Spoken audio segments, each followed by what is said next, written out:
Bem, essa primeira etapa da nossa reunião está concluída. Nós passamos agora à segunda etapa da reunião, para a construção de uma audiência pública por indicação do senador Roberto Requião, oportunidade em que estaremos discutindo esforços para ampliar a integração em todos os níveis da América do Sul. Eu convido, portanto, na condição de autor, o senador Roberto Requião para que possa dirigir os trabalhos dessa comissão, possa receber os nossos convidados que trarão aqui sua experiência para o desenvolvimento deste que seguramente é mais um importante debate. Encontra-se conosco aqui o embaixador Sebastião Pinheiro Guimarães, que nós queremos convidar, de igual forma o professor Marco Aurélio.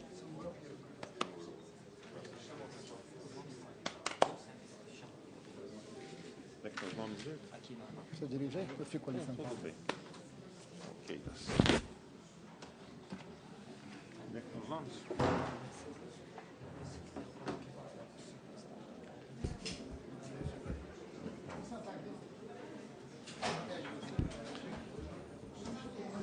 Eu peço à assessoria da comissão que traga ao plenário o embaixador Samuel Pinheiro Guimarães, o assessor-chefe especial para assuntos internacionais da Presidência da República, Marco Aurélio Garcia, o economista José Carlos Assis, presidente do Instituto de Estudos Estratégicos para a Integração da América do Sul, e a conselheira da Embaixada Argentina, Ana Tito, representante do embaixador da República Argentina, Luiz Maria Keckler.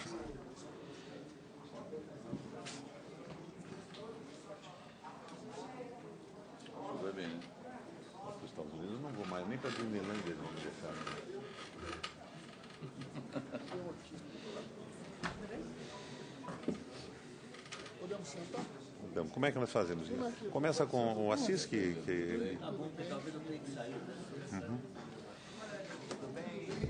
A finalidade dessa audiência pública é discutir um projeto que é aprovado no Senado e no Congresso Brasileiro, será discutido e talvez, é a nossa intenção, aprovado nos países do Mercosul, estabelecendo subsídios cruzados para a integração via participação de empresas da iniciativa privada da nossa economia. Esse projeto foi formulado pela minha assessoria econômica do gabinete como um substitutivo a um projeto que já existia. E o mentor desta formulação é o economista José Carlos Assis. Então, a mim parece que seria interessante que o início dessa reunião fosse feito com uma introdução esclarecedora do economista José Carlos Assis. Agora, por outro lado, eu quero fazer a observação aqui da advertência que o senador Paulo Bauer me fez, agora que, quando sentei à mesa, do perigo que nós corremos, depois dessa reunião da Comissão de Relações Exteriores, de nunca mais, senador Pedro Simão, podermos ir à Disneylândia. É um risco enorme. Com a palavra, o economista José Carlos Assis. Senador Requião, muito obrigado aí pela sua...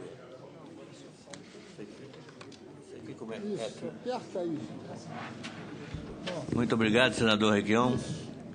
Eu já há algum tempo tenho trabalhado junto com Vossa Excelência na tentativa de contribuir de alguma forma para o avanço da integração sul-americana. E um dos aspectos desse esforço é justamente esse projeto que está sendo analisado aqui hoje. Eu queria colocá-lo dentro de um contexto mais amplo, rapidamente, para acentuar a absoluta necessidade de um projeto desse tipo. Não vou fazer uma exposição sobre a crise mundial, vou partir dela como se apresenta hoje. É uma crise dos países industrializados avançados. Quer dizer, a crise nasceu nos países industrializados avançados se acentuou dentro dos países industrializados avançados, dentro da Europa, sobretudo, e tanto no caso europeu quanto no caso norte-americano, né, talvez com a única exceção do caso japonês, é hoje muito mais uma crise travada pelo processo político do que uma crise de ciclo econômico em si, né? Hoje, a Europa não tem condição de fazer políticas fiscais de expansão da economia. Os Estados Unidos, desde 2010, não têm condições de fazer políticas fiscais de expansão, porque a tentativa do Obama de fazê-lo em 2010 esbarrou na resistência do Partido Republicano. Se os senhores se lembrarem muito bem, quer dizer, em 2009, você teve um esforço fiscal americano de quase 800 bilhões de dólares para fazer retomar a economia. A economia já estava retomando no fim de 2009, quando houve a reunião do G20 em 2010, primeiro semestre de 2010, no Canadá, em Toronto, quando alguns países do G20, sobretudo os líderes do G20, a Alemanha, Cameron na Inglaterra e Sarkozy ainda no poder na França. O Cameron tinha ganhado a eleição na Inglaterra, tinha despachado do poder um trabalhista, né, que havia, no início da crise, liderado a ideia de que era necessária políticas fiscais expansivas para enfrentar a crise, política essa, como eu disse, que estava dando certo, mas que reverteram a partir de decisões políticas na Europa, né? Sobretudo comandadas pela Alemanha, na época pela Inglaterra e pela França. E essa situação perdura até hoje, e eu vou dizer mais, quer dizer, ela vai perdurar por muito tempo ainda, porque é uma questão política, não é uma questão econômica. Você tem o emaranhado da legislação da União Europeia, quer dizer, que se expressa nas decisões da Comissão Europeia, né, na decisão do Banco Central Europeu, junto com o Fundo Monetário Internacional, é de manutenção da recessão. Não podendo fazer políticas expansivas do lado fiscal, por causa da dívida pública. Dívida pública esta oriunda da intervenção privada, né, da articulação privada. Essa dívida nasceu privada. Ela se tornou pública porque os governos tiveram que salvar os bancos privados, né? Mas essa articulação, né, desses três níveis são todas na direção, quer dizer, esses três níveis quais são? Comissão Europeia, Fundo Monetário Internacional, Banco Central Europeu. Todos eles, né, estão amarrados na mesma institucionalidade, Tratado de Maastricht, Pacto de Estabilidade e Crescimento, no sentido de contrair fiscalmente as economias para gerar a redução da dívida pública, né? Isso não tem horizonte definido para acabar. E enquanto não tiver o horizonte definido para acabar, o fato é o seguinte: a única política de expansão que eles têm é pelo lado da expansão do comércio exterior, para a realização de superávites comerciais. Então, a situação que nós temos hoje no mundo é a seguinte: a Europa desesperadamente quer ampliar as exportações e reduzir importações. Os Estados Unidos têm como programa oficial, já há 3 anos, o fato de que estão duplicando as exportações em 5 anos. O Japão entrou firmemente, através de desvalorização cambial, num programa de retomada das exportações. E a China continuará sendo uma economia liderada pelas exportações. Então, nós temos o mundo industrializado em peso, mas a China tentando exportar mais. Agora, exportar mais para quem? Porque fazer superávit comercial significa que alguém vai ter que fazer o déficit. E quem vai ter que fazer o déficit? Nós já estamos vendo isso. Por que estamos, este ano, já com déficit na balança comercial? É reflexo do que está acontecendo no mundo, né? Nós estamos fazendo déficit comercial com uma coisa impensável 4, 5 anos atrás. Essa situação vai perdurar por muito tempo, porque não há como mudar a institucionalidade europeia. Você não vai mudar o Tratado de Maastricht, que exige, né, um máximo de déficit e um máximo de dívida pública. Você não vai mudar o Pacto de Estabilidade e Crescimento, você não vai mudar o Estatuto do Banco Central Europeu. Tudo isso, para ser mudado, vai exigir a concordância de 17 países simultaneamente. Então, não há como, quer dizer, esperar, né, poeticamente que o ciclo econômico de baixa vá se reverter por conta própria. Não vai, porque politicamente isso está bloqueado, né? E a nossa condição nessa situação? Nós só temos uma possibilidade de defesa do nosso sistema produtivo, de nosso sistema econômico. É fechar parcialmente a economia. Não tem como fazer outra alternativa. Mas nós, realisticamente, não podemos fechar a economia sozinhos. Se a gente tentar fazer isso num mundo que, né, na verdade, retoricamente, diz que não pode ter sistemas fechados comerciais, né, não pode ter protecionismo, nós seremos colocados como párias pela Organização Mundial do Comércio. Agora, na condição de bloco econômico, articulado com o resto da América do Sul, que vive a mesma situação que nós, a situação de Peru, de Chile, todos eles que tinham, inclusive, grandes superávites comerciais, já estão caindo os superávites comerciais, porque eram superávites comerciais feitos na base de matéria-prima, na base de produtos primários, produtos agrícolas e minerais. Todos com a desaceleração chinesa e a desaceleração europeia, né? Na verdade, a retração europeia, estão perdendo exportação e estão, né, por condição de situações cambiais adversas, aumentando importações. É o que nós estamos fazendo, é que eles estão fazendo também. Na condição de um bloco econômico firmemente, né, amarrado, nós podemos ter alguma forma de protecionismo do nosso mercado. Esse projeto que está sendo apresentado, né, que é um projeto, sobretudo, para a área privada, favorecer a integração, a articulação de cadeias produtivas, né, só será viável dentro de um conceito macroeconômico de proteção do sistema interno do bloco, né? E isso, eu acho que vai ser algo que vai ser fruto da pedagogia da realidade. Quer dizer, independente do que as pessoas pensam ou do que o governo pensa, vai ter que acontecer, como na Argentina, por exemplo, aconteceu, né, a desvinculação do dólar, do peso do dólar, que ninguém pensava que seria possível, mas foi possível. Por quê? No pico de uma crise.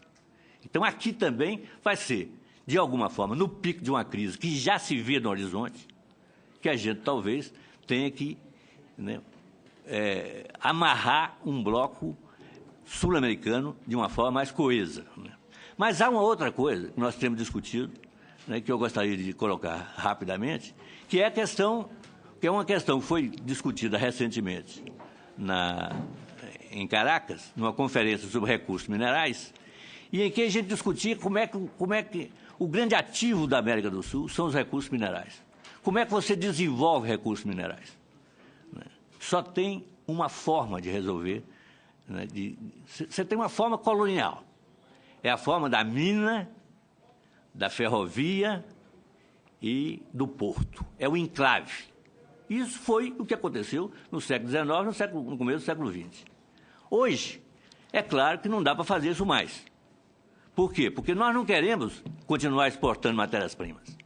Não tem valor agregado. A gente não cria emprego de qualidade. Nós temos que, né, aumentar o emprego de qualidade e temos que aumentar o valor agregado dos produtos. Isso só se faz com industrialização básica. Você tem que transformar os minérios em produtos acabados, né? Para fazer isso, o que você tem que fazer? Você tem que ter mineração, industrialização e, entre as duas, logística. E não se faz, para simplificar, quer dizer, você não tem como fazer logística pelo setor privado. Mineração você faz pelo setor privado, industrialização você faz pelo setor privado. Logística, quer dizer, estradas, rodovias, ferrovias, é só pelo setor público. Para fazer pelo setor público, tem que ter poupança interna pública. Não tem saída. Muita gente tem a ilusão de que vai fazer por crédito. Não tem base de garantia para crédito. Então, tem que fazer na base do que foi feito nos Estados Unidos e no Brasil. Nós somos um excelente exemplo, né, do que aconteceu em termos de infraestrutura e transporte até os anos 80, que foi quando entrou o FMI no jogo. Mas até lá nós tínhamos um imposto vinculado para financiar infraestrutura. E é isso que a gente está propondo para a América do Sul, que seria a base da industrialização, a qual seria acrescido, aí sim, essa parte da industrialização de transformação, que é, como o Marco Aurélio disse, que é muito importante, indústria de alimentos, né, várias indústrias intermediárias, que é extremamente importantes, mas a partir de uma base industrial, né, fundamental. Né? Com isso, agora, a pré-condição disso é o que é? É você ter financiamento público a fundo perdido de estradas e de ferrovias, se for o caso. Mas, sobretudo, estradas de rodagem. Entre a mina e a indústria, tem que ter estrada. Entre a indústria e o mercado interno ou o porto, tem que ter estrada. Sem isso, pode esquecer a possibilidade de integração. E isso aí depende fundamentalmente de políticas de Estado. Né?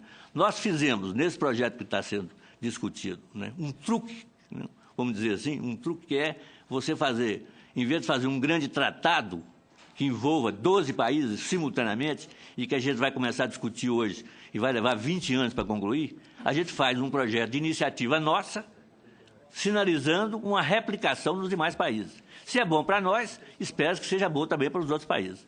Do mesmo jeito, quer dizer, a gente acredita que pode fazer o imposto vinculado sul-americano, que vai servir e que pode servir como base de garantia para crédito bancário. Só para vocês terem uma ideia, vamos supor que esse imposto gere $1 bilhão.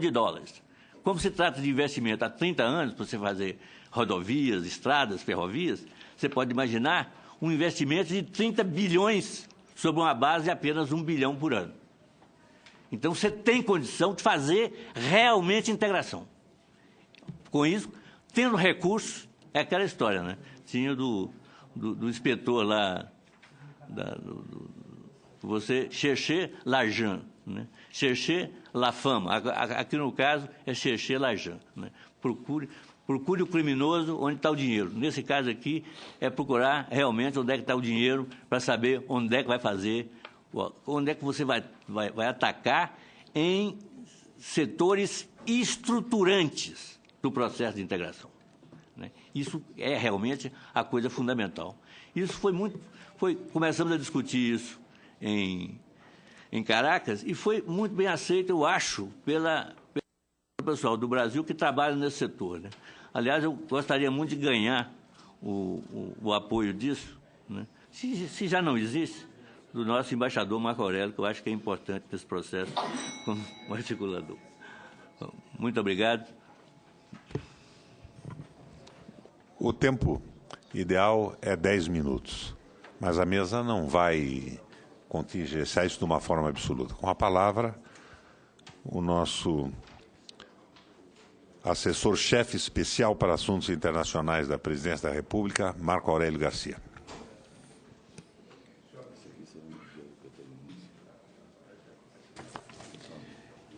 Eu, em primeiro lugar, queria agradecer o convite do presidente da comissão, o senador Ricardo Ferraço, o convite do senador Roberto Requião, para uma discussão que me parece da maior importância. Eu tive a oportunidade de ler os projetos, o projeto de lei apresentado, em verdade um projeto com um substitutivo.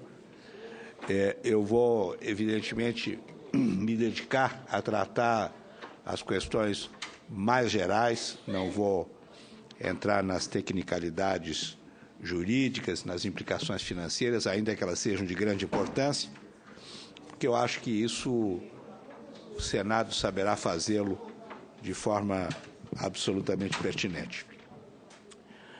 Evidentemente, todos sabem que a integração sul-americana, além de ser um preceito constitucional, na realidade a Constituição fala, inclusive, em integração latino-americana, ela é um aspecto fundamental da Estratégia Nacional de Desenvolvimento que nós temos implementado nos últimos anos. Tanto o presidente Lula quanto a presidenta Dilma mencionaram explicitamente, mais de uma vez, em alguns momentos de forma enfática e solene, de que se tratava de associar o destino do Brasil ao destino da América do Sul. Esse processo de integração que decorre dessa opção, ele, evidentemente, passou por várias etapas. Eu chamaria atenção para o fato de que, durante um bom período, muito sob o impacto das ideias dominantes nos anos 80 e 90, a integração era pensada quase que exclusivamente como uma integração comercial. Evidentemente, nós não descartamos a importância dessa integração comercial, ela é relevante, ela teve, aliás, resultados impressionantes nesses últimos anos, né? E, portanto, não, de maneira nenhuma deve ser minimizada a sua relevância, mas ela tem os seus limites. E esses limites estão ligados, entre outras coisas, a uma situação específica da América do Sul, distinta daquela que o professor Assis mencionava em relação à Europa. Quer dizer, quando se formou a Europa, havia efetivamente uma simetria muito maior entre os 6 países que tiveram na sua origem e uma simetria que também era acompanhada de uma certa complementaridade. No nosso caso, essa situação, lamentavelmente, não existe. Existe, pelo contrário, uma assimetria muito grande.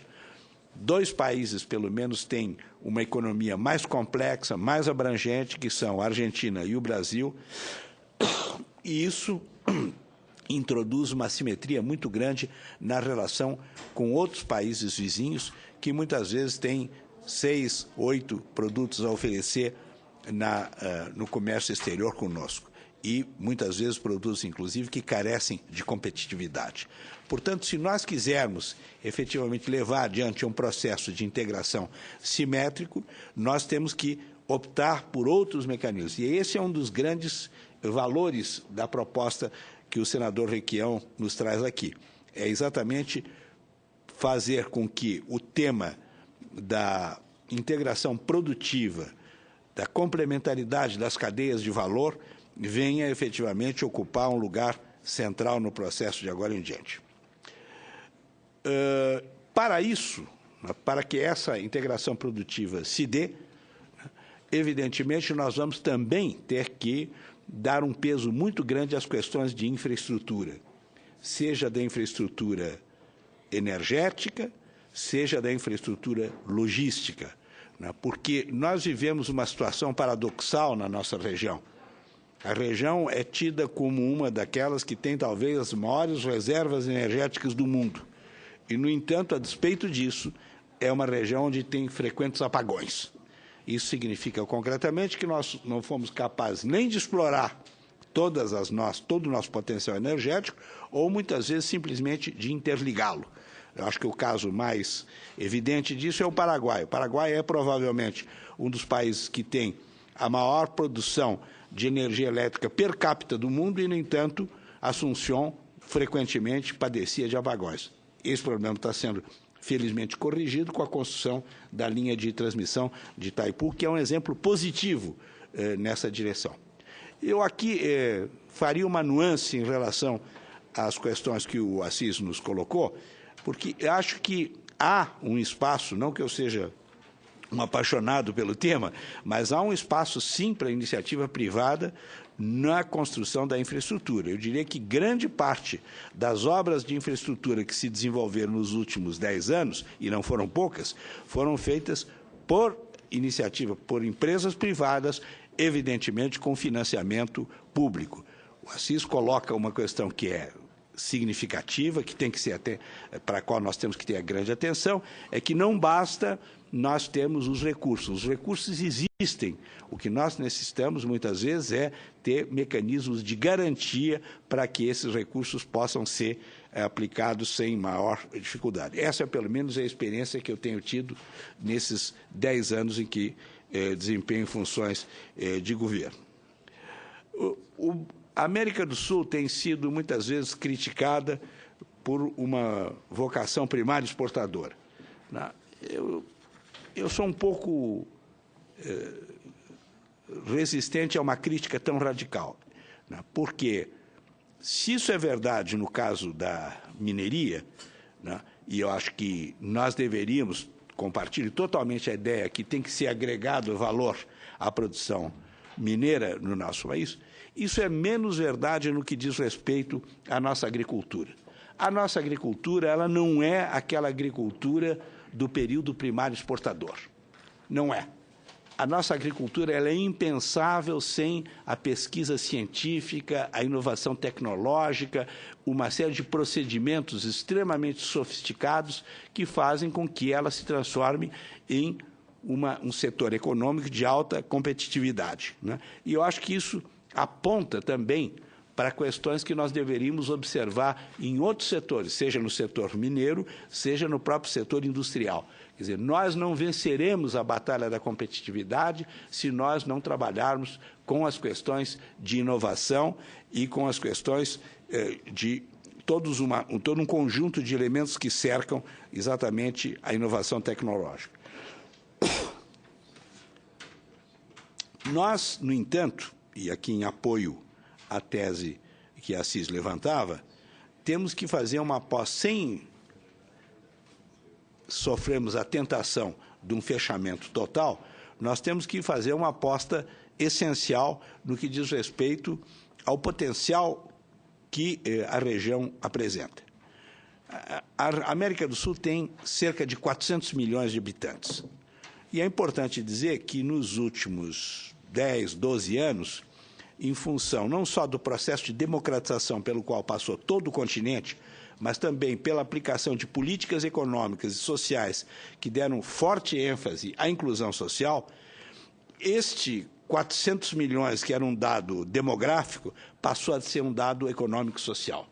Quer dizer, nós estamos constituindo um mercado de bens de consumo relevante. E sabemos que um mercado de bens de consumo relevante, isso significa que eu... Ah, não, tudo bem. Eu pensei que era alguém que não estava gostando. Bem, esses 400 milhões, portanto, se transformam num ativo econômico muito importante e eu acho que, a partir de 2008, a forma pela qual a região resistiu, de uma certa forma, àquele impacto que aparecia como devastador da crise mundial, mostra que nós temos que explorar muito nisso. É claro que nós não podemos ficar exclusivamente apostando numa economia de consumo. Uma economia de consumo ela vai exigir transformações no sistema produtivo muito grande e, como foi mencionado aqui com muita pertinência, isso significa mudanças relevantes nas cadeias produtivas e também na infraestrutura, sem a qual essas cadeias produtivas perdem o seu sentido.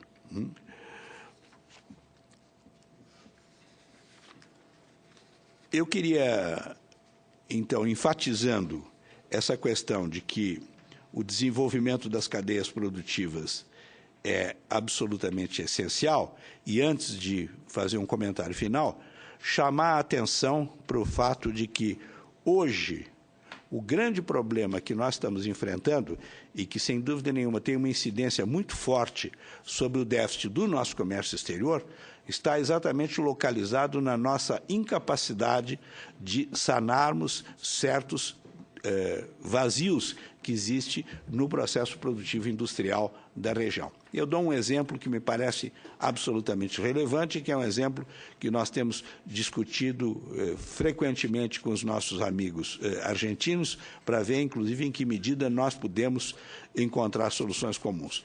Todos sabem que nós temos um acordo automotriz com a Argentina, que tem, a despeito dos problemas que possam aparecer aqui e ali, sido um acordo de grande importância, de grande relevância, que tem um papel muito forte no processo produtivo dos dois países. No entanto, nós enfrentamos uma dificuldade enorme.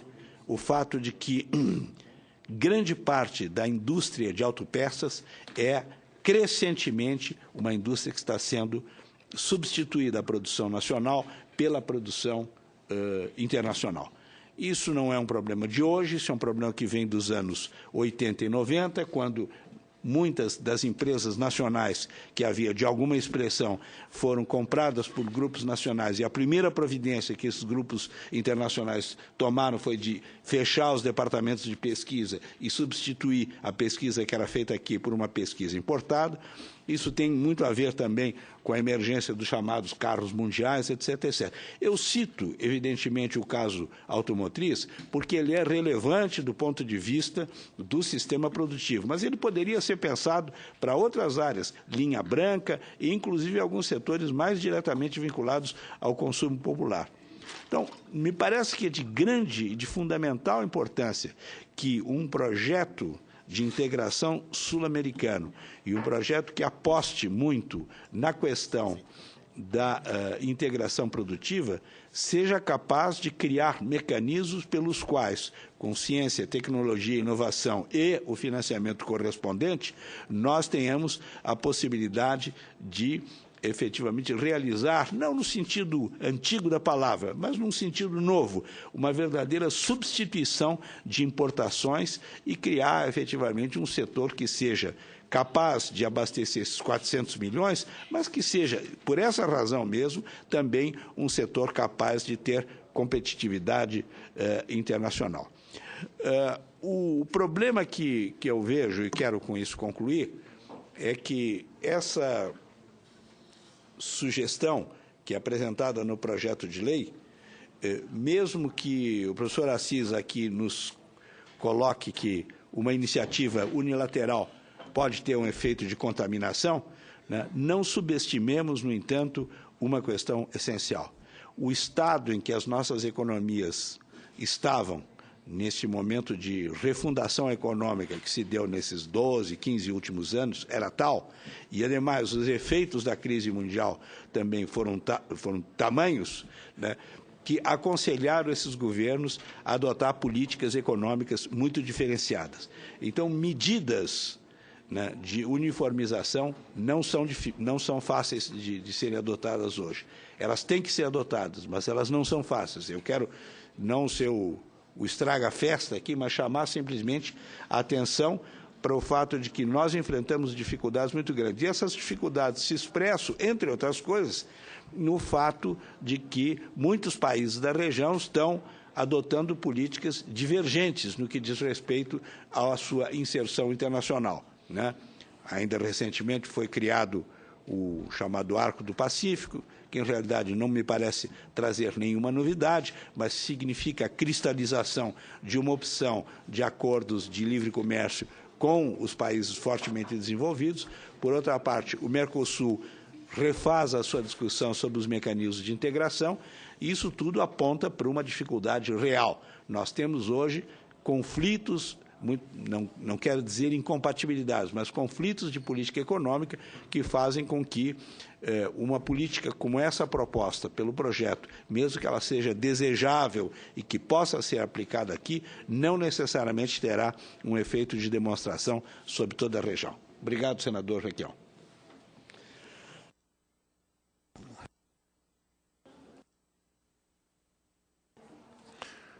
Com a palavra, o embaixador Samuel Pinheiro Guimarães. Bem, bom dia ou boa tarde a todas as senhoras e todos os senhores. Queria agradecer o convite da Comissão de Relações Exteriores para participar dessa audiência pública sobre este projeto de lei 232 relativo à integração na América do Sul. Queria dizer inicialmente que se fala muito, mas se fala menos dos meios de atingi-la. A integração produtiva se tornou uma espécie de um mantra. Todos desejam e dificilmente se consegue, né? Integração produtiva, naturalmente, significa integração produtiva principalmente, de alguma forma, vinculada à indústria. Não exclusivamente, mas principalmente. Em algum ponto tem que haver um processo industrial. Os mecanismos aí sugeridos, isenções fiscais, créditos, são os mecanismos razoáveis e corretos. assim como o estímulo à formação de joint ventures. E, digamos, a ideia de vincular os projetos de infraestrutura à lista de projetos que já está consagrada pelo chamado COSIPLAN, que é o Conselho de Infraestrutura da Unasul, é interessante na medida em que esse conselho já definiu de comum acordo quais são os principais projetos de integração. Isso já dá um foco em quais são os projetos que devem ser financiados ou que devem ser objeto de isenções fiscais, né? Agora, algo que me parece interessante tem a ver até com um comentário que o professor Marco Aurélio mencionou, que é a questão da nacionalidade do sistema produtivo. Isto é, como é que é a nacionalidade do sistema produtivo hoje em dia? Devido a uma série de medidas no passado, os sistemas produtivos industriais foram desnacionalizados. Se isso é bom ou se isso é ruim, eu procuraria mencionar adiante.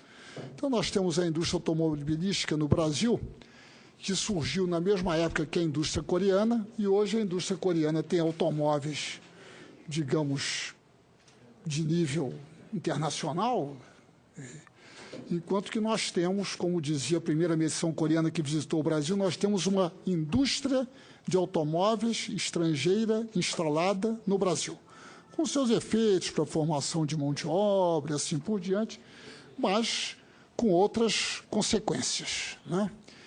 Então, isso está ocorrendo em todos os setores, não só da indústria, como hoje em dia dos serviços.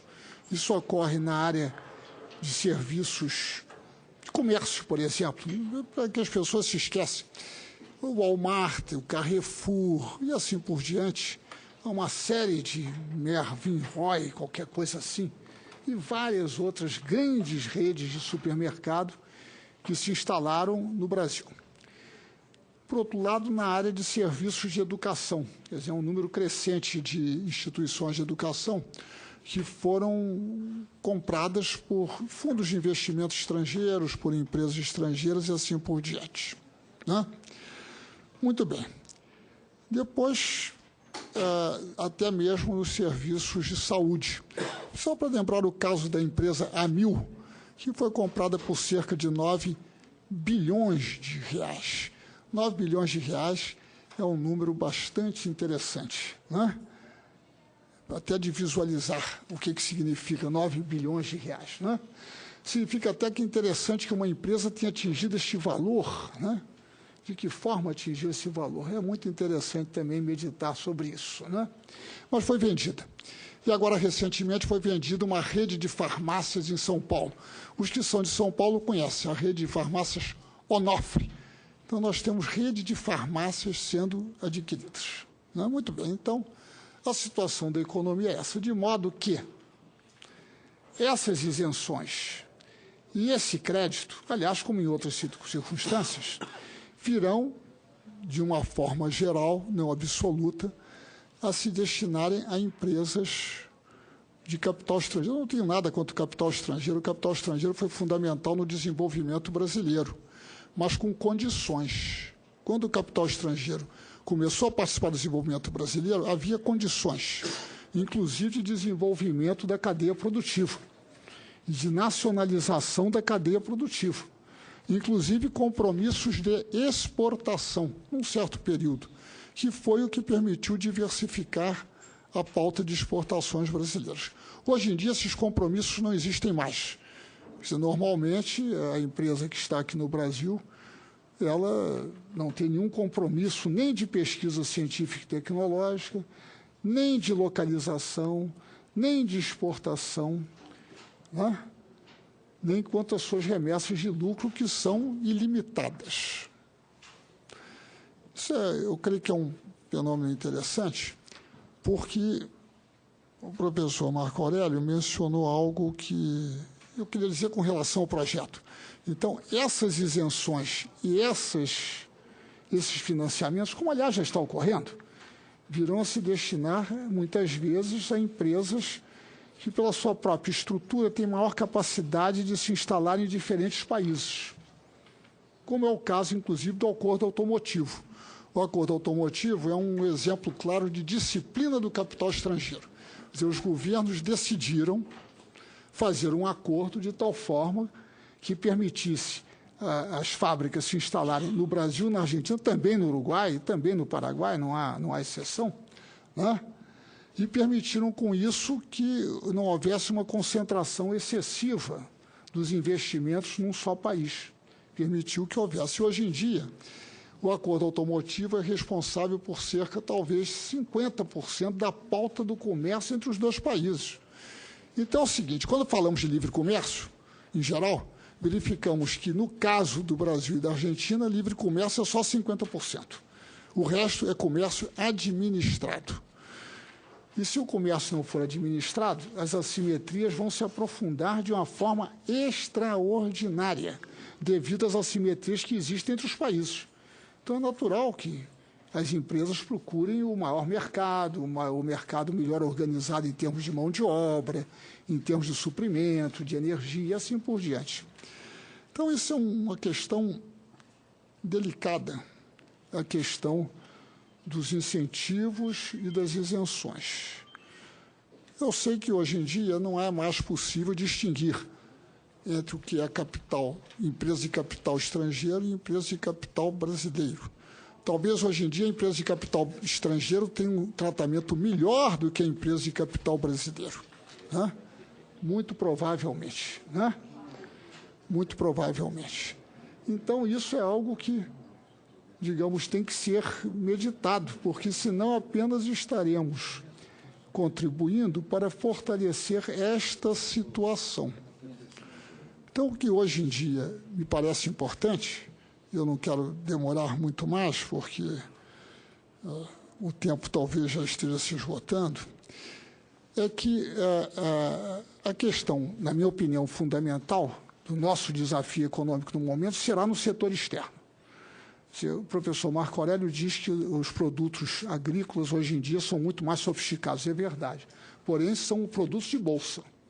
Flutuam seu preço nas bolsas e dependem da demanda externa, né? Tanto a soja, né? Tanto farelo, etc., né? Açúcar, algodão, tabaco, tudo é determinado os preços em bolsa. A única forma que todos os países se desenvolveram no mundo não foi pelo agronegócio. Todos os países se desenvolveram pelo desenvolvimento industrial. E esse desenvolvimento industrial é que permite a diversificação da pauta exportadora. Porque se nós não diversificarmos nossa pauta exportadora, nós vamos ter graves problemas, porque temos déficits crônicos em todos os itens do balanço de pagamentos. É um déficit crônico em turismo, em pagamentos de royalties, de assistência técnica, todos, fretes, os déficits é enorme em fretes, e assim por diante. Perdão, Sandra? Aluguéis, tudo. Né? O senhor falou aluguéis? Pois é, aluguéis e tudo. Nós temos déficits crônicos. Então, a nossa oportunidade é ter superávit no balanço comercial. Para isso, é necessário diversificar a pauta. Se nós não diversificarmos a pauta, nós teremos gravíssimas dificuldades. Para diversificar a pauta com produtos industriais, é preciso a disciplina, é preciso que as empresas brasileiras, estrangeiras, quaisquer que sejam estimuladas a exportar, de fato, não com mantras, não com palavras mágicas do tipo, é preciso diversificar as exportações para a China. Por que não diversificamos as exportações para a China? Porque muitas das empresas que estão no Brasil também estão na China.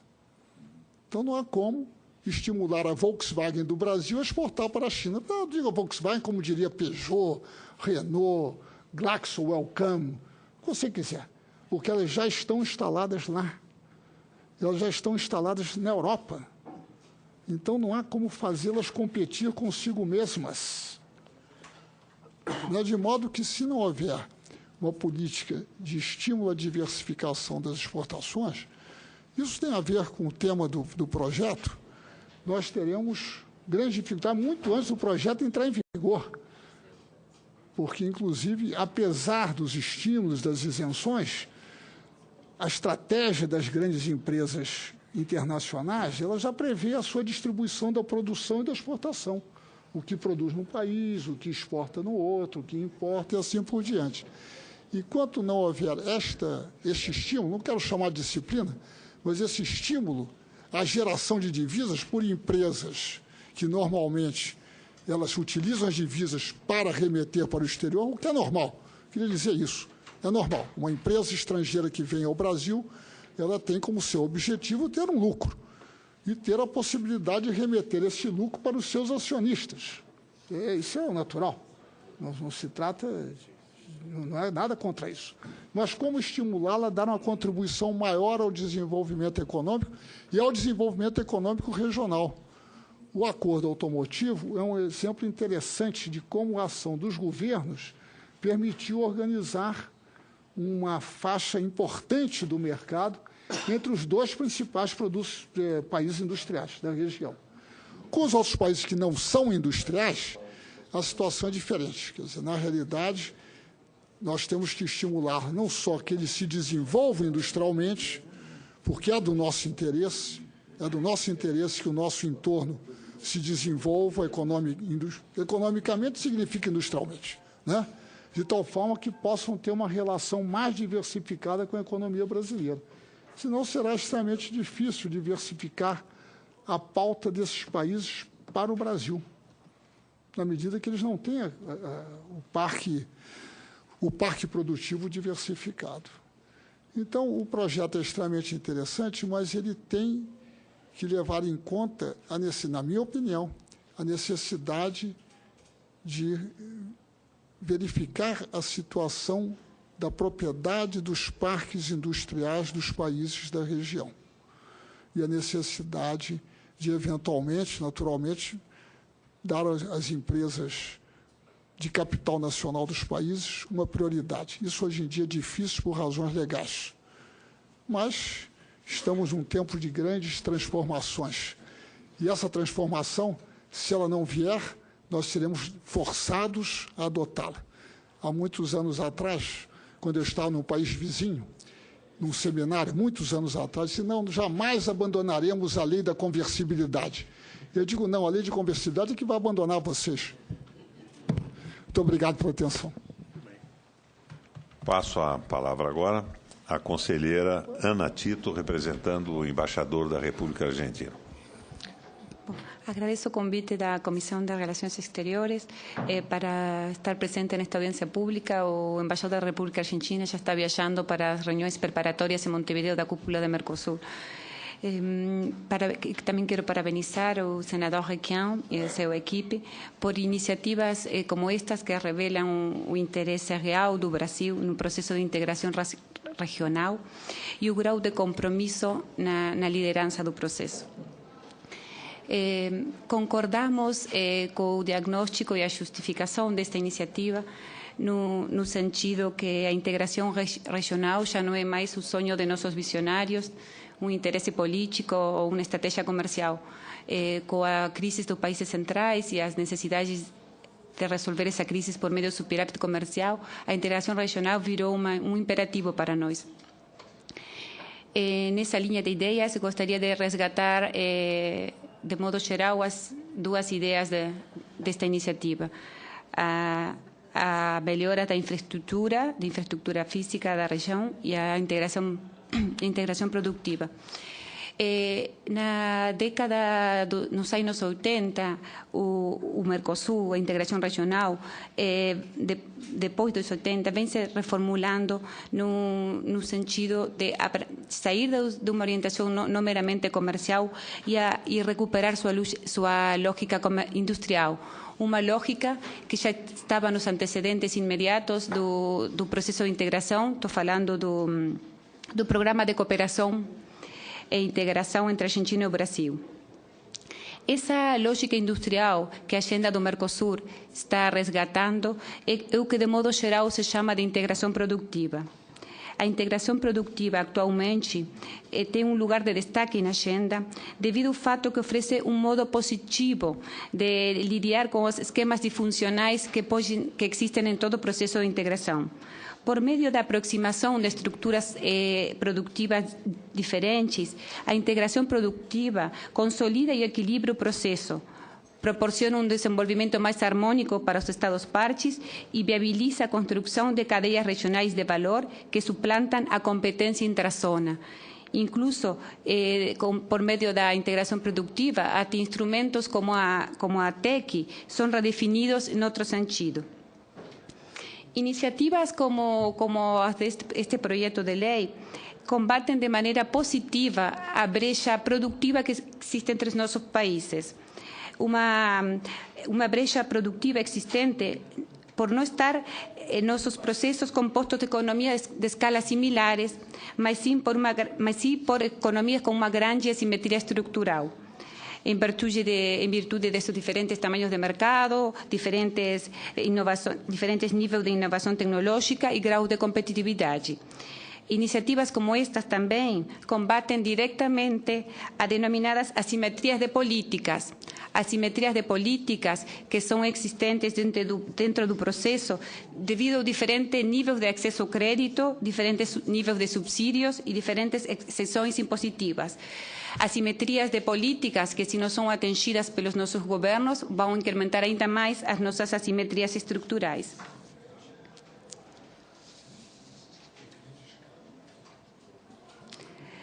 Iniciativas como estas também, que promovem a integração produtiva de cadeias de valor e as melhoras em infraestrutura, resultam em políticas econômicas de superação de um esquema de competição regional intrazona, transformando o jogo da nossa integração regional de uma lógica de soma zero para uma lógica de soma positiva. O projeto debatido nesta audiência também é importante resgatar que não é um projeto isolado dos avanços que nossos governos vêm fazendo em matéria de planos de ação de infraestrutura. Este projeto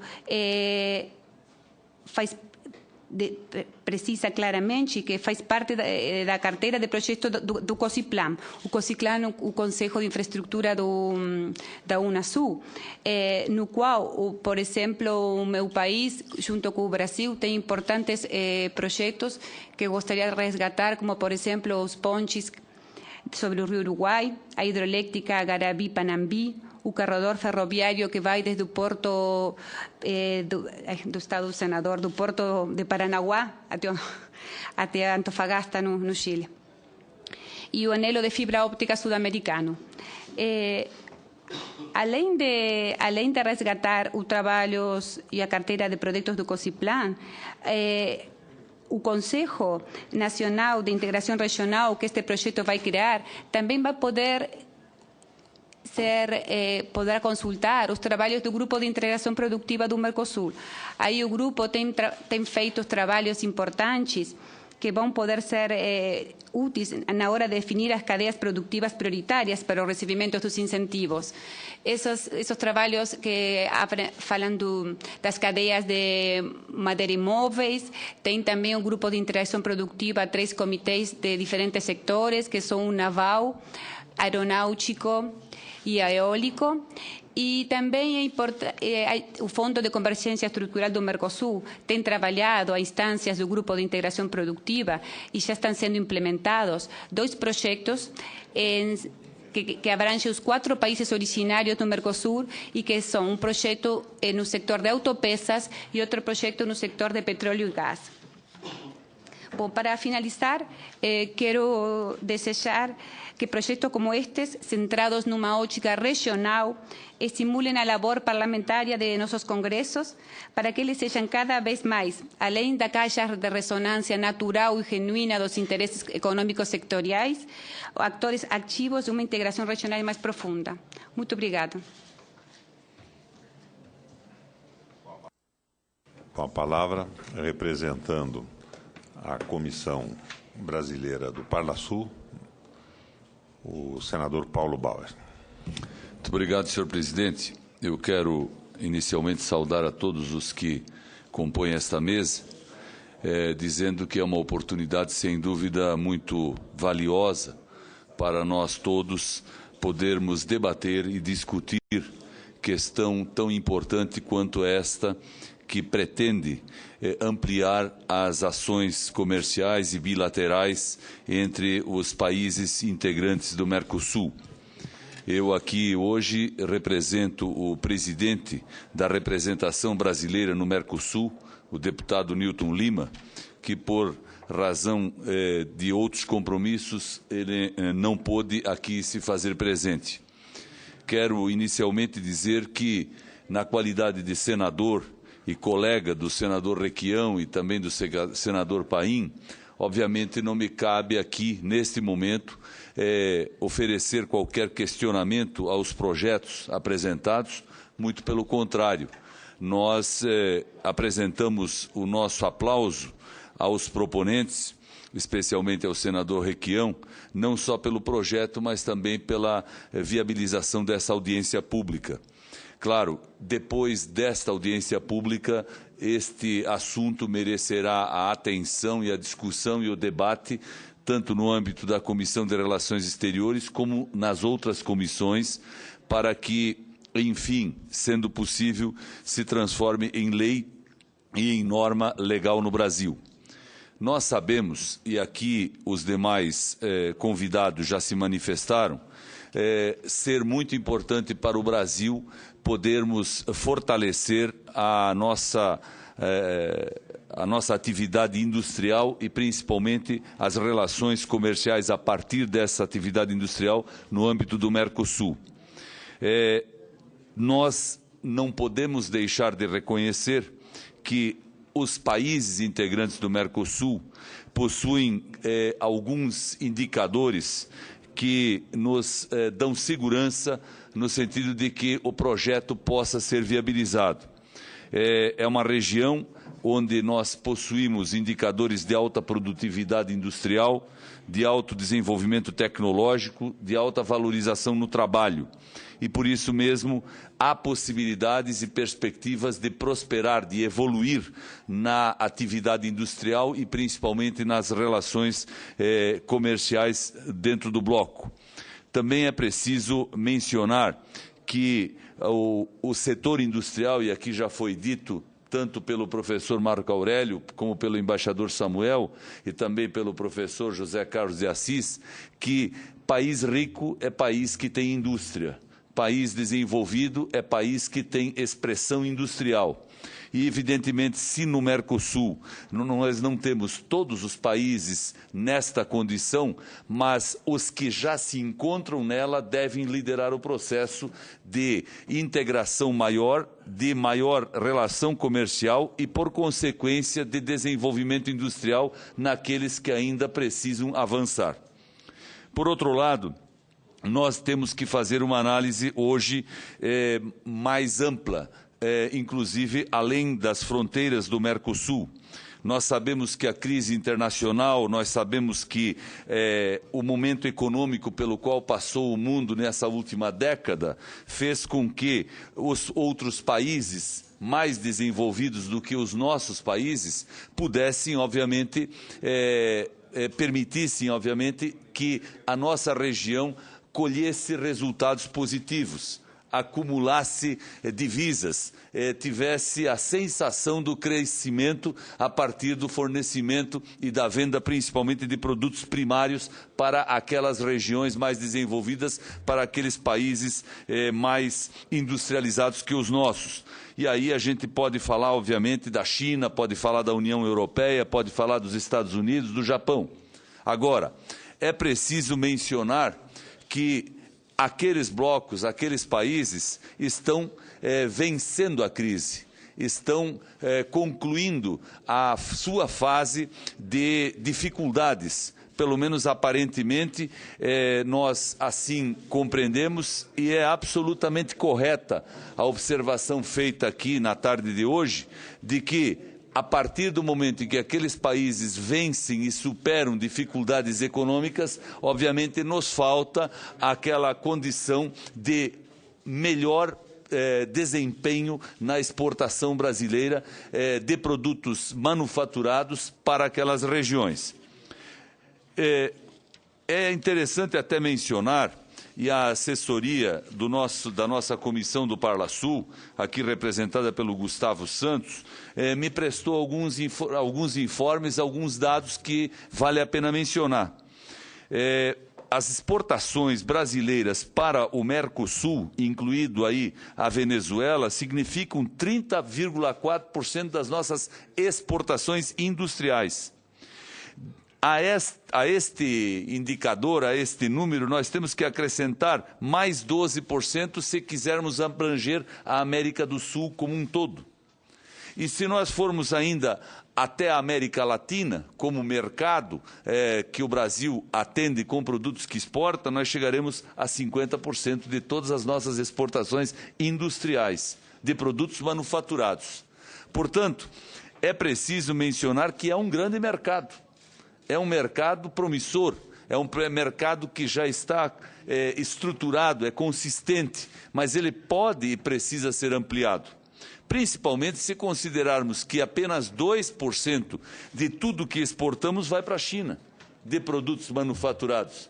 Crescer de 2 para 4, de 2 para 20 é muita distância. Agora, consolidar o que nós já temos e aumentar isso um pouco, me parece mais possível, mais fácil, mais viável. De outro lado, de todos os nossos produtos manufaturados, nós exportamos 13,5% para os Estados Unidos e 19,5% para a União Europeia. Então, naturalmente, considerando aspectos culturais, aspectos educacionais, aspectos logísticos, aspectos políticos, é, sem dúvida nenhuma, providencial termos um dispositivo legal em discussão e, quiçá, aprovado, que permita que os nossos países interajam mais e promovam e valorizem mais os investimentos que são feitos em cada um deles. Inclusive, investimentos brasileiros nos demais países e investimentos daqueles países no Brasil. Nós não podemos ter barreiras para esse tipo de perspectiva e de possibilidade. Agora, é necessário mencionar, e isso também já foi dito aqui, que é preciso que haja uma postura mais homogênea dos países. E aí, senador Requião, nós, penso eu, temos uma grande responsabilidade. Quem sabe, aprovando esse projeto aqui, como uma iniciativa e uma demonstração de boa vontade, levando esse projeto depois ao Parlasul, para lá ele ser amplamente debatido, e a partir do Parlamento do Mercosul, ele chegar aos parlamentos e aos governos de cada um dos países. Porque, efetivamente, se aqui já foi mencionado como um bom exemplo a questão automotiva, que nos uniu e nos deu perspectivas concretas de crescimento homogêneo, de inteligência industrial, por que não ter o mesmo procedimento em outros campos, em outras atividades? Eu fico imaginando, e como eu sou de Santa Catarina, e o meu estado é um estado muito próximo da Argentina, do Uruguai, do Senador, Paraguai... não precisa pedir desculpa. Pois não. Mas eu naturalmente não queria apenas me restringir ao estado de Santa Catarina, mas eu faço menção à situação e aos fatos que empresários catarinenses vivem no dia a dia quando exportam para país como a Argentina e têm dificuldades de ver fluir rapidamente os procedimentos de comércio exterior. E também o inverso é verdadeiro. É preciso que se criem facilidades do ponto de vista operacional e logístico, e claro que para essas facilidades serem criadas é preciso ter dispositivos legais, é preciso ter políticas facilitadoras, e eu creio que elas estão sintetizadas nesse projeto que estamos analisando, de uma forma bastante abrangente, obviamente, precisariam ser, talvez depois de uma aprovação mais detalhadas a partir de sua regulamentação, mas, acima de tudo, nós precisamos ficar convencidos de que o Mercosul, a relação do Brasil com seus países vizinhos, integrantes do bloco, precisa se consolidar de vez.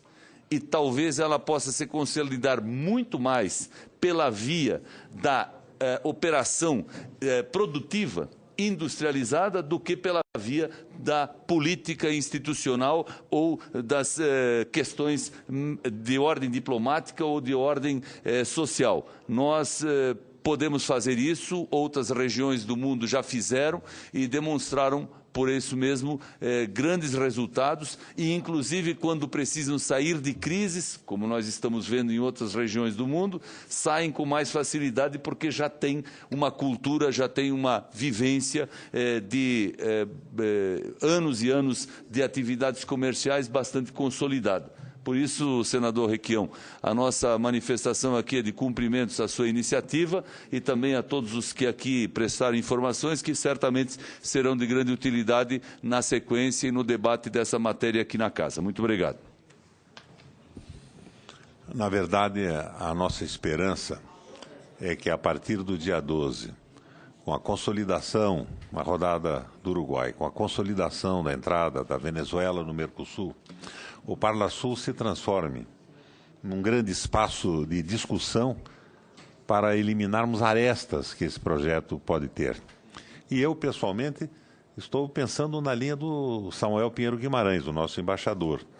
Nós precisamos evitar que este acordo que pretendemos, que é um planejamento indicativo, a moda do De Gaulle no espaço dos nossos países, seja um acordo para favorecer multinacionais. Elas serão favorecidas à medida que este favorecimento interesse aos países. Mas nós precisamos resgatar a iniciativa industrial, a geração de tecnologia, o desenvolvimento de novos produtos dentro do nosso espaço. Fácil não é. Mas se fosse fácil, nós não precisávamos do parlamento, não precisávamos da mudança que tivemos nos governos dos nossos países.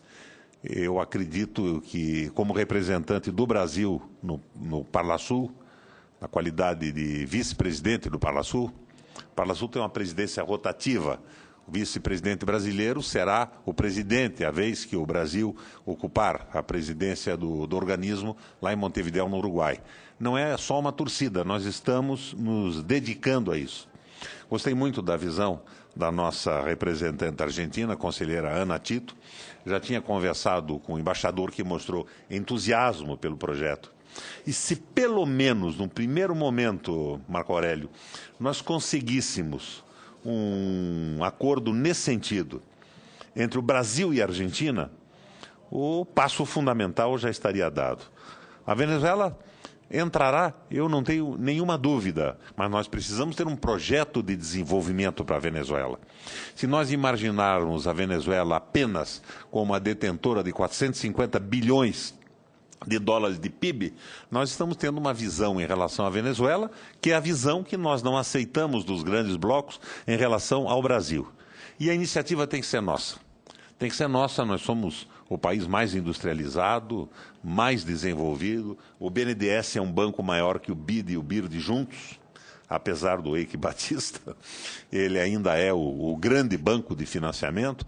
Eu acho que o primeiro passo está dado. E eu ofereço a palavra ao plenário se quiser fazer alguma intervenção.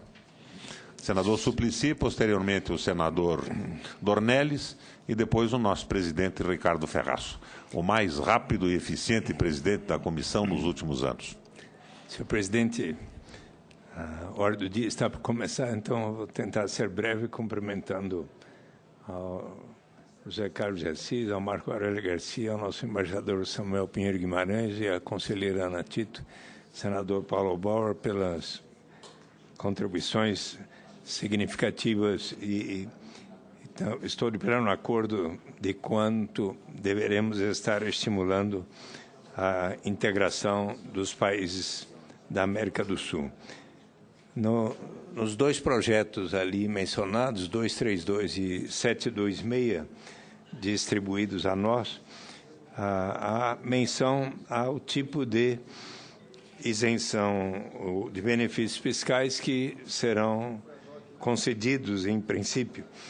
A isenção da contribuição social sobre o lucro líquido, de imposto de renda da pessoa física e isenção do imposto sobre produtos industrializados relativos aos bens de capital, isenção do imposto de importação eventualmente insumos oriundos dos países do Mercosul e possivelmente outros, mas estes avalio pelo que li que seriam os principais. Então,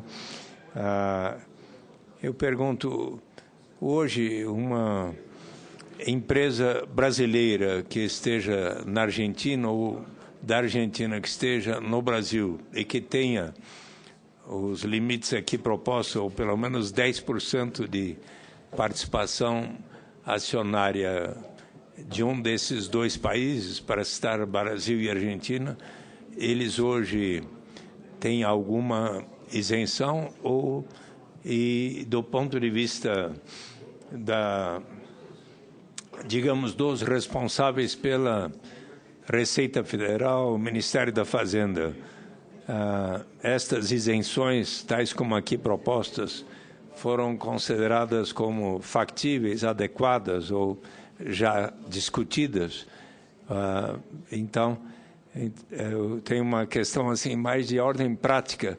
Em que medida isto foi examinado já por nossas autoridades fazendárias como algo possível de ser levado adiante, tendo em conta que aqui nos projetos também se fala que o primeiro item é que deve haver deve ser observada a questão da responsabilidade fiscal. Então, agradeço se puder esclarecer este ponto, que me pareceu relevante. Eu não sou o palestrista de hoje, mas eu tenho a impressão que não temos benefício algum. Mas eu lembraria um fato. Os países mais desenvolvidos, os países da Europa em crise, eles optaram pela desvalorização interna. Então, para commodities, eles já têm um imposto baixíssimo. E o problema deles é exportar ou morrer. Eles não podem oferecer vantagem alguma mais nos acordos bilaterais, significativa para o Brasil. Nem individualmente e muito menos como mercado como o europeu. É a minha visão. Agora, os nossos países do Mercosul, Brasil e Argentina, têm impostos altíssimos, têm taxas altíssimas. E nós temos que trabalhar com essas taxas. Nós podemos oferecer vantagens significativas uns aos outros, porque temos economias complementares. Agora, que eu saiba, a não ser que um dos palestristas me contradiga, nós não temos nenhuma vantagem entre nós no Mercosul. Mas temos a grande possibilidade de oferecer, principalmente Brasil e Argentina. Das que estão aqui citadas nesses projetos, portanto? Não, nenhuma. Não, mas a intenção é trabalhar com isso. Trabalhar com isso. Agora, dependendo da vontade dos países, tem que ser um acordo que obedeça ao projeto de desenvolvimento de cada país. Está muito bem. Era isso, senador. Obrigado. Senador Dornelles. Senhor presidente, eu cumprimento os convidados. Senhor presidente, eu acho que o fortalecimento do Mercosul, da Unasul, a integração da América Latina devem ser prioridades na política diplomática e mesmo comercial do Brasil. Se nós analisarmos a nossa balança comercial, nós verificamos que é dentro da América Latina, principalmente no Mercosul, que se encontra hoje o grande mercado brasileiro. Agora, nós temos que ter consciência que a política das subsidiárias de empresas estrangeiras não é feita no país onde elas estão, mas onde está a matriz. De modo, sem a intervenção do governo, sem a intervenção do poder público, nós não vamos ter política de integração na América Latina. Segundo, eu vejo uma grande possibilidade, talvez mais do que comercial, tendo no sentido mais de mercadorias, a área de serviços. Eu acho que o Brasil tem um potencial muito grande de expandir enormemente a sua exportação de serviços para esses países da Unasul e da América Latina. E para isso é necessária uma política de crédito muito aberta, porque, na realidade, eu vejo assim, com tristeza, às vezes aqui em comissão do Congresso, quando o Brasil faz um crédito a um governo de um país estrangeiro para comprar produtos industrializados no Brasil ou de serviços, eles acham que aquilo é caridade que está se fazendo ao país que recebe o crédito. De modo que eu acho extremamente importante que essa área de serviços seja privilegiada. Eu vejo hoje nessa área de serviços, está havendo uma dificuldade operacional na diferença de conceito de residência e domicílio entre países da América do Sul. Então, muitas vezes, operações de serviços estão sujeitos à mesma operação, está sujeito à posição fiscal em 3 ou 2 países, o que eu até ia sugerir ao senador Requião um esforço para fazer uma proposta de unificação dos conceitos de residência e domicílio fiscal dentro desses países da América do Sul, porque facilitaria muito o investimento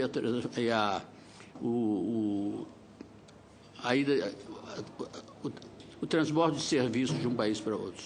Eu acho que hoje nós temos na Venezuela uma posição muito boa na área de serviços. Hoje as maiores prestadoras de serviços da Venezuela são brasileiras e que nós temos que realmente aprofundar e priorizar, porque o futuro do comércio brasileiro, tanto de mercadoria e de serviços, e eu não digo até, não vou dizer se felizmente ou infelizmente, está na América Latina, porque na realidade a nossa exportação para os países industrializados será sempre limitada ao interesse das matrizes que estão nesses próprios países. Muito obrigado. Parabéns aí pelo esforço que está sendo feito de integração da América Latina. Eu devolvo a palavra à mesa. A conselheira Ana Tito, senhor tem presidente, alguma consideração a fazer? Senhor presidente, se Vossa Excelência não se opor, eu gostaria de fazer aqui uma breve manifestação. E depois faremos a apreciação coletiva das duas intervenções. Como não?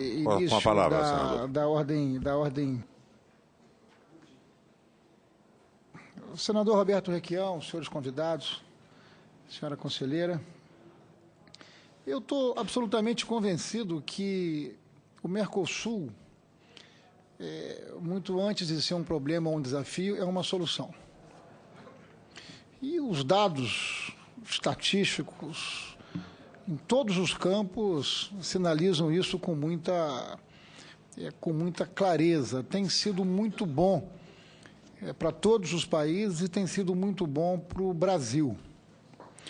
Em que pese essa consideração, ainda temos muitos desafios a serem enfrentados no campo da unificação do nosso bloco. Estamos, inclusive, na antevéspera de um encontro de alta cúpula da maior relevância, da maior importância, com reuniões ministeriais na quinta-feira e na sexta-feira com os nossos presidentes presentes na alta cúpula, definindo questões muito importantes.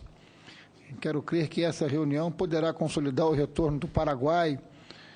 Quero crer que nós vamos consolidar, em definitivo, a presidência pro tempore por parte da Venezuela. Enfim, eu acho que nós temos aí, quinta e sexta-feira, uma agenda muito rica, muito importante e muito polêmica, né?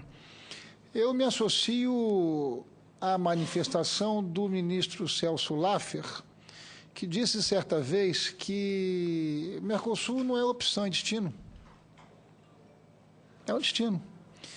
E que nós precisamos envidar esforços de toda a natureza para melhorarmos cada vez mais o ambiente, não apenas um ambiente negocial, porque o Mercosul é muito mais do que isso. O Mercosul tem um traço de identidade cultural, etc., e tal, e tal, e tal. Em que pese tudo isso, eu queria perguntar aos nossos convidados como que vocês, que os senhores, que vossas senhorias avaliam essa coisa da Aliança para o Pacífico. Essa Aliança para o Pacífico é um factoide? Qual é o papel de um país como o Brasil, por ser a maior economia, pelas características continentais, pela força, enfim, da sua economia? Qual é o papel de um país como o nosso para impedir que a gente continue vendo perspectivas e possibilidades da América do Sul se dividir entre a América do Sul do Atlântico e a América do Sul do Pacífico? Eu quero crer que há responsabilidade compartilhada nessa construção geopolítica, mas a responsabilidade do Brasil é muito grande, por ser o país líder. Eu queria deixar essa reflexão para a manifestação de todos os senhores e de vossa senhoria, porque eu acho que isso tem um sentido muito forte. Eu estou indo para além da questão objetiva que o senador Requião requereu essa audiência, mas eu queria uma avaliação mais ampla, porque quero crer que no conteúdo e no centro dessa reflexão reflexão está os rumos do Mercosul. Muito obrigado. Como não? Com a palavra o senador Dornelles. O embaixador Pinheiro Guimarães levantou o problema do déficit de conta de serviços.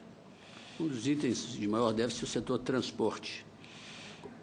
Já se examinou a possibilidade de uma empresa de navegação marítima criada pelos países do Mercosul? Está havendo uma integração na área da navegação aérea, que eu acho que isso tem maior importância. No que pese, nós temos sofrendo um processo de dumping muito violento de empresas situadas em países desenvolvidos. Mas eu acho que uma empresa de navegação marítima nos países do Mercosul, navegação aérea, nós tínhamos que escolher setores onde pudesse haver uma integração. Na área do cinema, na área dos serviços. Eu acho que seriam integração setoriais, podiam ser, às vezes, extremamente positivas. Muito obrigado. Na linha da concessão que Vossa Excelência abriu para o sempre queridíssimo senador Dornelles, sou informado que a Câmara estará apresentando à cúpula do Mercosul um projeto que permite que um país assine um acordo comercial com outro de fora do bloco, sem a necessidade da adesão de outros membros. A aprovação dos executivos e legislativos de todos os países também seria desnecessária. Como os senhores avaliam essa possibilidade? É possível conciliar acordos individuais sem comprometer os fundamentos do Mercosul? A palavra volta para a mesa, agora da esquerda para a direita. Alguma consideração, conselheira Ana? Só a respeito do que o senador estava falando, dessa proposta... Só do que... O senador estava falando de uma proposta da Câmara de Comércio Argentino-Brasileira. As normas, a forma em que o Mercosul aprova suas normas, não pode chegar com certeza de nenhuma Câmara ou de qualquer um nível sectorial ou particular ou privado. As normas que vão ser aprovadas nesta cúpula vêm dos grupos de trabalho, dos comitês técnicos, do Grupo Mercado Comum e do Senado. Isso deve ser uma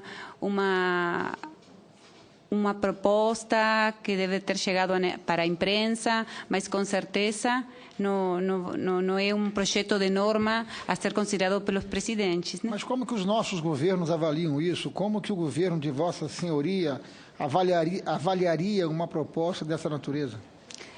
As normas... Por enquanto, as normas que tem o Mercosul para respeito dessas relações externas, essas normas estão nos tratados fundamentais do Mercosul.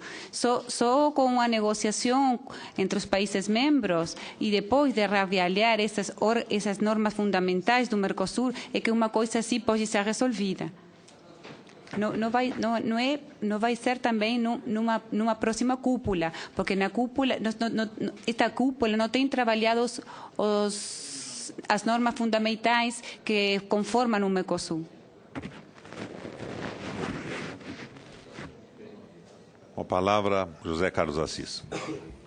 Obrigado, senador. Eu estou com pressa, uma certa pressa, porque eu tenho que pegar um avião que está marcado aqui. E eu gostaria de participar desse debate final aqui. Vou fazer pontualmente, quer dizer. Primeiro, a questão da uniformização, quer dizer, eu acho que tem dois conceitos de uniformização em países que se candidatam a um bloco integrado, quer dizer. Tem a ideia da uniformização macropolítica, quer dizer, das políticas macroeconômicas, e a ideia da uniformização pela base industrial.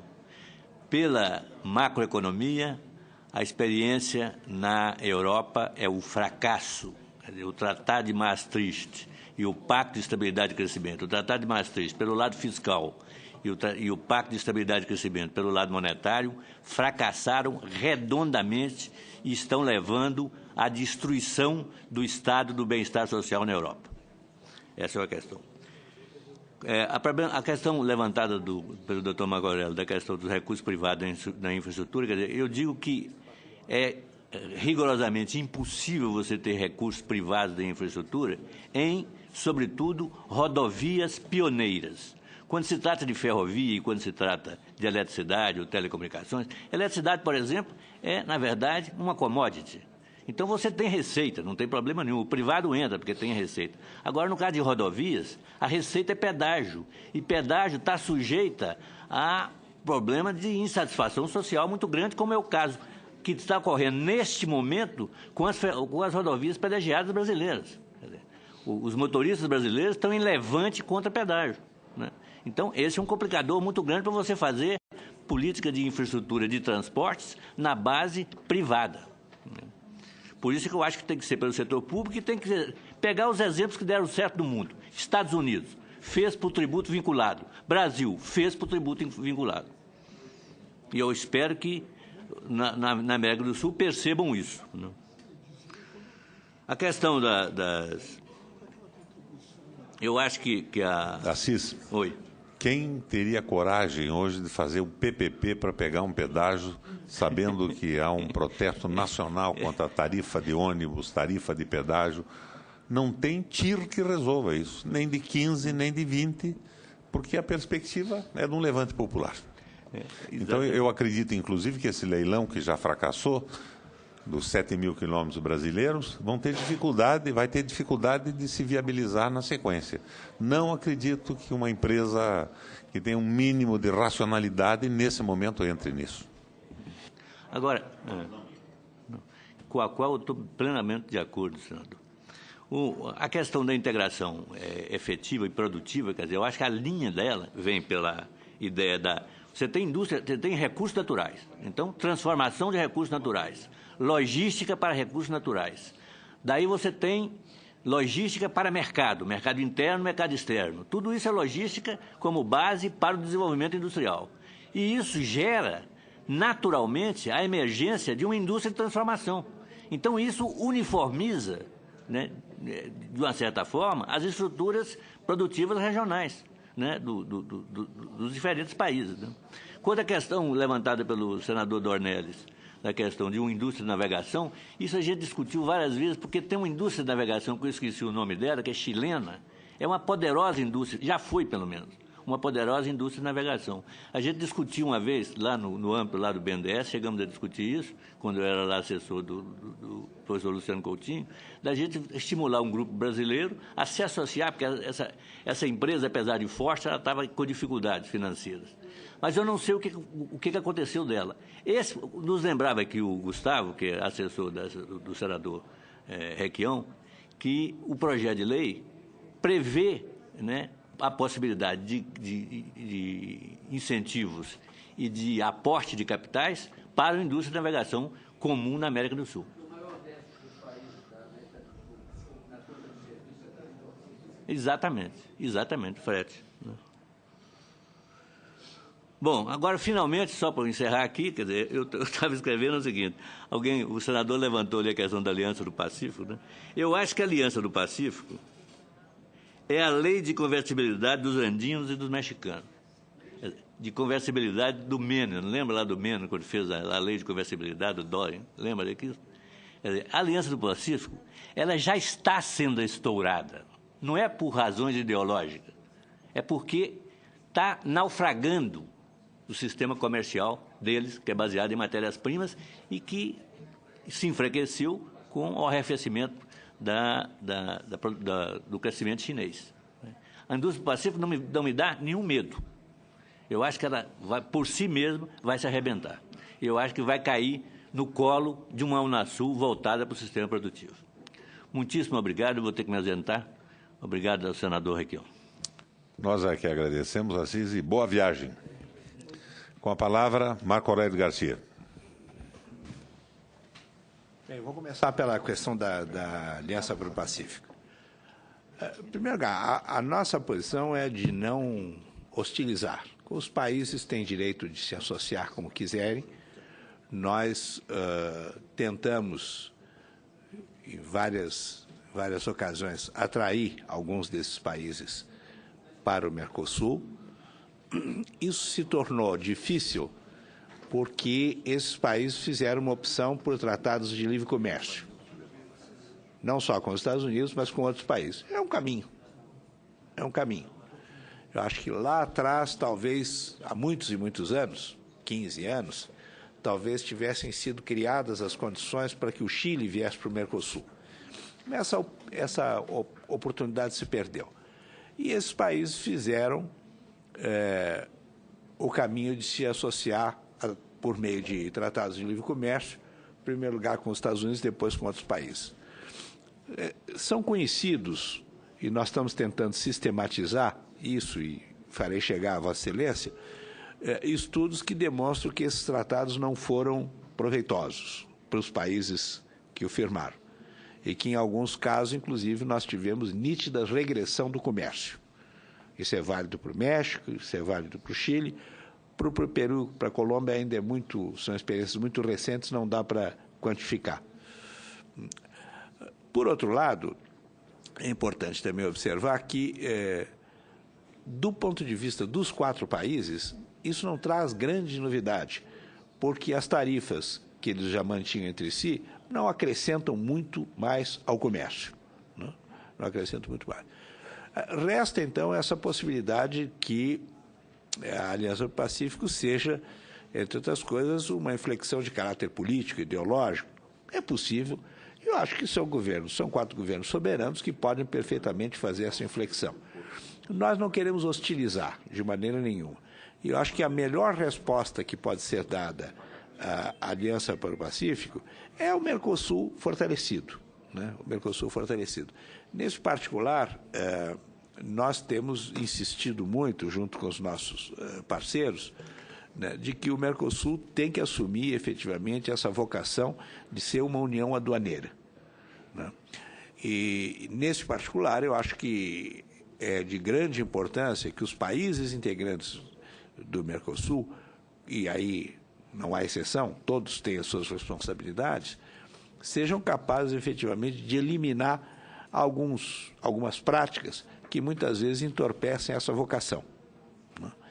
Entendendo concretamente que perdas pequenas podem ser fortemente compensadas por grandes ganhos que o Mercosul teria.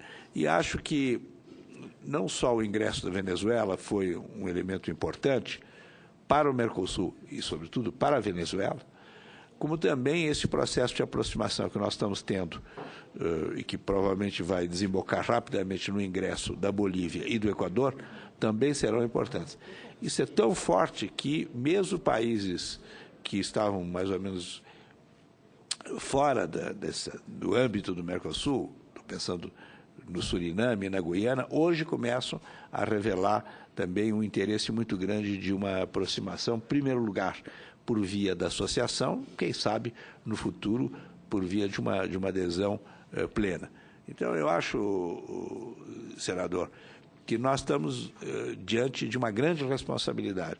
Evidentemente, esses problemas não vão ser resolvidos na próxima reunião, eles serão debatidos, mas, sobretudo, nós devemos vencer uma tentação que muitas vezes existe de um tipo de flexibilização, entre aspas, do Mercosul, que, em realidade, significaria o começo do fim do Mercosul. Flexível tem que ser. Flexível tem que ser. Em primeiro lugar, nós temos que ser flexíveis entre nós, que muitas vezes não somos. E aí, o Brasil também tem a sua culpa no cartório. Nós podemos, em determinados momentos, examinar outros mecanismos de flexibilidade que não venham desnaturar essa vocação de união aduaneira que o Mercosul tem. Essa é uma grande batalha que não vai se resolver. Eu queria reiterar o que disse quando fiz a minha intervenção, o meu agradecimento ao seu convite e ao convite que o senador Requião nos fizeram para poder participar desse debate. Eu acho que a política externa ganha qualidade quando uma instituição do peso do Senado assume também a responsabilidade na sua condição. Obrigado. Senador Samuel Pinheiro Guimarães, com a palavra. É uma vocação secreta dele, eu cometi essa inscrição. Embaixador por enquanto, senador, quem sabe? Senador na próxima eleição. Perdão, Samuel. Acho que seria um belo senador, viu, Riquelme?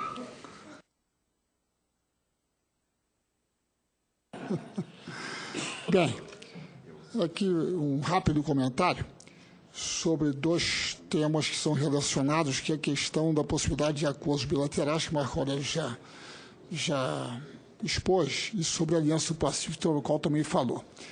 No caso do Mercosul, eu acho que às vezes nos esquecemos, o Mercosul como união aduaneira, ele dá uma preferência às empresas que estão instaladas dentro do território dos países membros da União Aduaneira. É isso que é a União Aduaneira. É uma tarifa externa comum e que dá preferência, portanto, a quem está dentro, em relação a quem está fora. Isso é que é a ideia. Então, se um país faz um acordo de livre comércio com outro país, ele deixa de dar a preferência aos demais membros. Portanto, ele rompe o princípio fundamental da União Aduaneira. Claro que os países são soberanos para fazer o que bem quiserem, mas deixará de fazer parte da União Aduaneira. Porque, hoje em dia, as tarifas dos 5 países é a mesma tarifa. Então, ele não pode dar reduções dessa tarifa para um outro país. Então, isso, digamos, às vezes é um desejo de certos países, até desejo, às vezes, de dentro da sociedade brasileira, certos setores, e que talvez não conheçam bem, como mencionou o senador Ferraz, os dados estatísticos sobre a importância do comércio do Mercosul para o Brasil. Simplesmente não conhecem. Então, tem sonhos, né? Muito bem. Isso se refere à aliança, porque a Aliança do Pacífico, hoje em dia, é apresentada como uma espécie de alternativa para o Brasil. O Brasil não deveria, digamos, em primeiro lugar, frequentar o Mercosul, porque nele há más companhias. A má companhia da presidenta Cristina Kirchner, a má companhia do presidente Nicolás Maduro. Isso é mal para o Brasil, certos setores, né, da imprensa e da academia. Então, ficam... Depois, porque é um problema de competitividade, produtividade, etc., que seria melhor fazer acordos com outros países. Na questão da Aliança do Pacífico, o que ocorre, como o Marco já mencionou, primeiro que são países com os quais o Mercosul tem acordos de livre comércio. Então, hoje em dia, nós já temos a competição lá dentro do mercado chileno, do mercado peruano, do mercado colombiano, já sofremos a competição dos países com quem eles têm acordos de livre comércio. Temos a competição da China, dos Estados Unidos, da União Europeia e assim por diante. Então, nada muda. Como nós já temos acordos com eles, a maior parte das tarifas já foram reduzidas a zero, portanto, a nossa posição comercial já está perfeitamente defendida. E nós temos com esses países, não com todos, mas certamente com alguns deles, superávites significativos, como é o caso da Colômbia e do Peru, se eu não me engano, também. E do Chile também. Não tão, enfim, né? México, eu não me lembro agora o número, mas, enfim, né?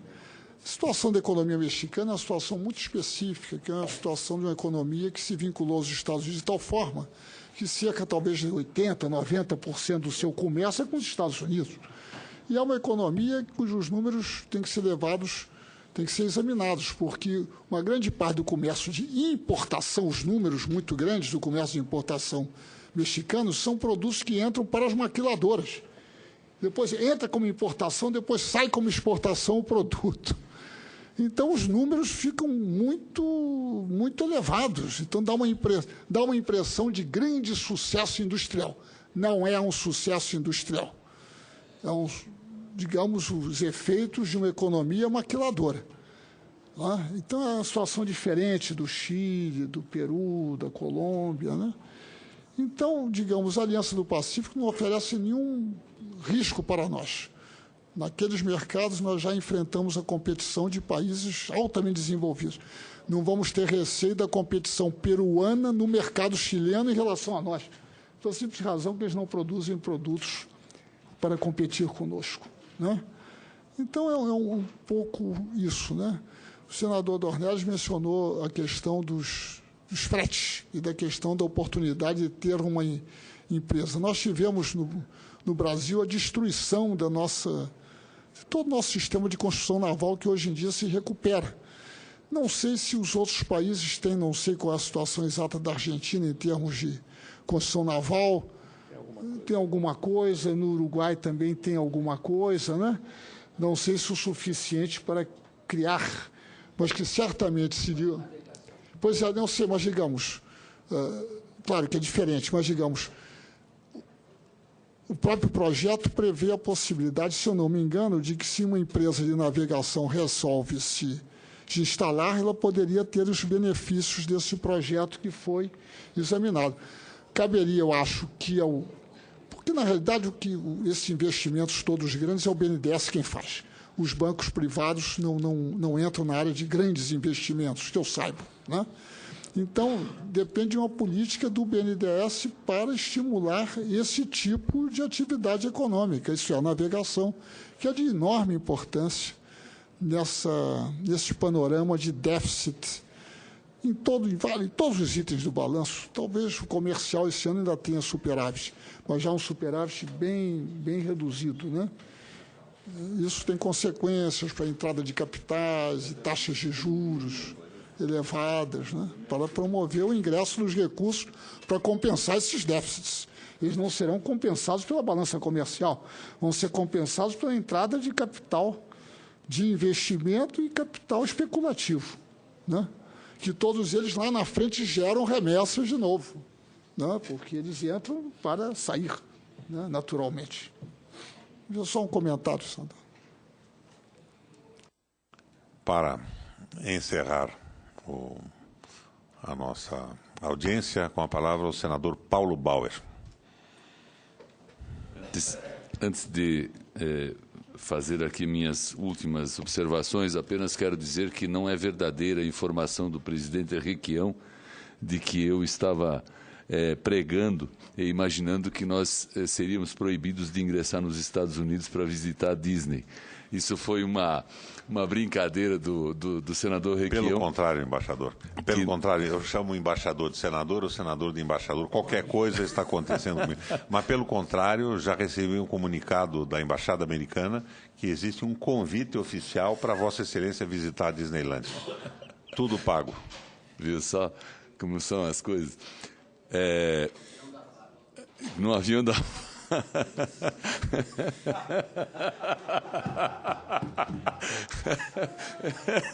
O senador Dornelles, agora não precisaríamos mais fazer nada nessa sessão, porque essa aí foi uma observação fantástica.